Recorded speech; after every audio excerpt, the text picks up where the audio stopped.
Hello दोस्तों, मैं वाहिद खान स्वागत करता हूँ आप सभी का इस नए एपिसोड में। इस देश का एक सच्चा खुफिया ऑफिसर, उसकी पत्नी, जो उससे एक बहुत बड़े राज को छुपा रही थी, उसकी पत्नी का एक आशिक, जो उस ऑफिसर की मौत चाहता था। ये एक ऐसे कत्ल की कहानी है जिसकी प्लानिंग तो बार बार हुई। कहानी की शुरुआत होती है राजस्थान से।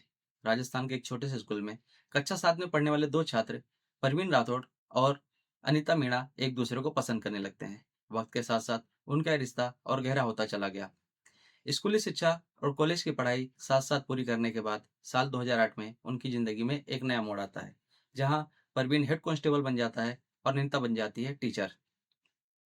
अब वो अपने इस रिश्ते को एक नया नाम देना चाहते हैं, दोनों शादी करना चाहते हैं, पर उनके घर वाले उनके इस रिश्ते के खिलाफ थे।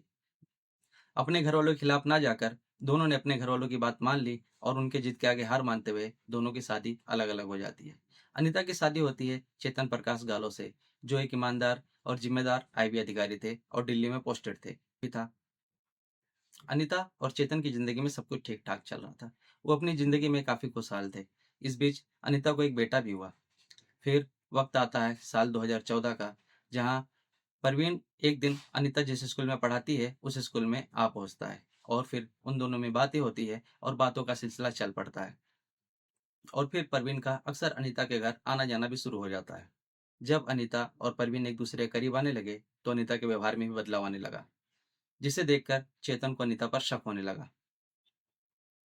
इस बीच अनिता एक बार फिर प्रेग्नेंट हो जाती है और चेतन अपने ड्यूटी पर दिल्ली वापस चले जाते हैं।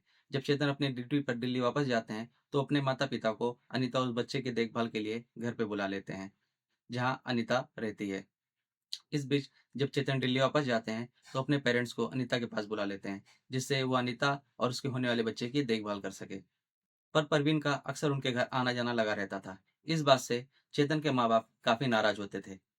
बात आगे तब बढ़ी जब चेतन के माता पिता ने नोटिस किया कि परवीन अक्सर उनके घर पे आता जाता है, और सिर्फ आता जाता ही नहीं है बल्कि उसे जब भी मौका मिलता है उस बच्चे को गोद में उठाता है, खिलाता है और कभी कभी तो उसके डायपर भी बदलता है। फिर चेतन के माता पिता ने अपने बेटे चेतन को फोन पर ये सारी बातें बताई। अब चेतन का शक और गहराने लगा। इस बात को लेकर अनिता और चेतन के बीच में अक्सर फोन पर बहस हुआ करता था। फिर एक दिन गुस्से में चेतन ने कहा कि इस बार मैं आऊंगा तो उस बच्चे का डीएनए टेस्ट कराऊंगा, जिससे दूध का दूध और पानी का पानी हो जाएगा और मुझे सच का पता चल जाएगा कि वो बच्चा मेरा है या नहीं है। इस बात को सुनकर अनीता डर जाती है और बस यही वो पल था जहां से चेतन की मौत की स्क्रिप्ट लिखे जाने लगी। परवीन और अनीता ने चेतन को मारने के कम से कम 5 प्रयास किए।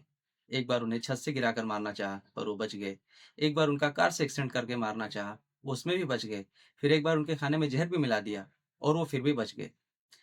और फिर प्लान बना केटामाइन इंजेक्शन से परवीन की जान लेने का। और इस बार कहानी में दो और किरदार आते हैं। संतोष निर्मल, जो पेशे से नर्सिंग कर्मी था, और शाहरुख, जो पेशे से गैराज चलाता था। शाहरुख का काम था लाश को ठिकाने लगाने का और संतोष निर्मल का काम था चेतन को केटामाइन इंजेक्शन लगाने का। इस बीच चेतन दिल्ली से झालावाड़ आते हैं, पर अनीता ने यहाँ पहले से ही पूरी प्लानिंग कर रखी थी। अनीता पहले ही बाजार से जाकर मेडिकल स्टोर से नींद की गोलियां घर में लाके रख लेती है और रात को मौका पाकर खाने में वो उस नींद की गोलियों को मिला देती है, जिसे खाने के बाद चेतन बेहोश हो जाते हैं। जब वो चेक करती है जाकर कि चेतन गहरी नींद में है, तकरीबन बेहोशी की हालत में है, तब वो अपने बॉयफ्रेंड परवीन को कॉल करती है और परवीन अपने साथ संतोष निर्मल और शाहरुख को लेकर उनके घर आ जाता है। और फिर उन तीनों ने मिलकर चेतन को केटामाइन इंजेक्शन लगा दिया। केटामाइन इंजेक्शन लगाने के कुछ ही मिनटों के बाद चेतन की मौत हो जाती है। फिर उन तीनों ने मिलकर लाश को अपनी गाड़ी में रखा और ले जाकर रेलवे ट्रैक पर फेंक दिया, जिससे सबको यही लगे कि ये एक एक्सीडेंटल डेथ था। और पुलिस भी इस मामले को तकरीबन एक्सीडेंट ही मान के चल रही थी। पर चेतन के पिता पुलिस की इस कार्रवाई से खुश नहीं थे और वो कोर्ट में जाकर सीबीआई जांच करने की मांग करने लगे। सीबीआई ने परवीन, अनीता और चेतन के कॉल रिकॉर्ड्स, कॉल डेटा और चैट हिस्ट्री चेक किए और फिर सीसीटीवी। इन सब को देखने के बाद सीबीआई को सब कुछ साफ साफ समझ में आने लगा। और फिर एक दिन सीबीआई के हत्थे शाहरुख चढ़ जाता है। शाहरुख से सीबीआई पूछताछ करती है। जाहिर सी बात है, पहले कोई भी मुजरिम यूं ही अपना जुर्म तो कबूल करेगा नहीं, लेकिन जब थर्ड डिग्री और पुलिसिया कार्रवाई के आगे हर किसी को टूटना ही पड़ता है। फिर शाहरुख ने अपने जुर्म को कबूल कर लिया और उसने बताया कि किस तरह उन सब ने मिलकर चेतन गालो की हत्या की थी। और मेडिकल रिपोर्ट में केटामाइन इंजेक्शन का भी जिक्र आया। इस साल मई 2025 में झालावाड़ की SC/ST कोर्ट ने इस केस पे फैसला सुनाया, जिसमें उसने शाहरुख और परवीन राठौर को उम्र कैद की सजा सुनाई और अनीता और संतोष निर्मल को 14-14 साल की सजा सुनाई।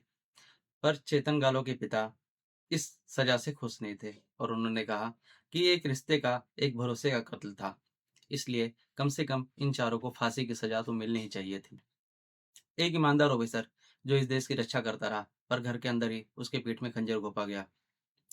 क्या चेतन को जरा भी इस बात का अंदाजा था कि उसकी पत्नी उसकी जान ले सकती है? उसके जीवन की सबसे बड़ी दुश्मन कोई और नहीं, बल्कि उसकी अपनी पत्नी है। ये सिर्फ एक हत्या नहीं थी, बल्कि एक रिश्ते की हत्या थी, एक इमोशन की हत्या थी। आज की कहानी कैसे लगी? हमें कमेंट में ज़रूर बताएँ। फिर मिलेंगे किसी और कहानी के साथ, तब तक के लिए गुड बाय, टेक केयर।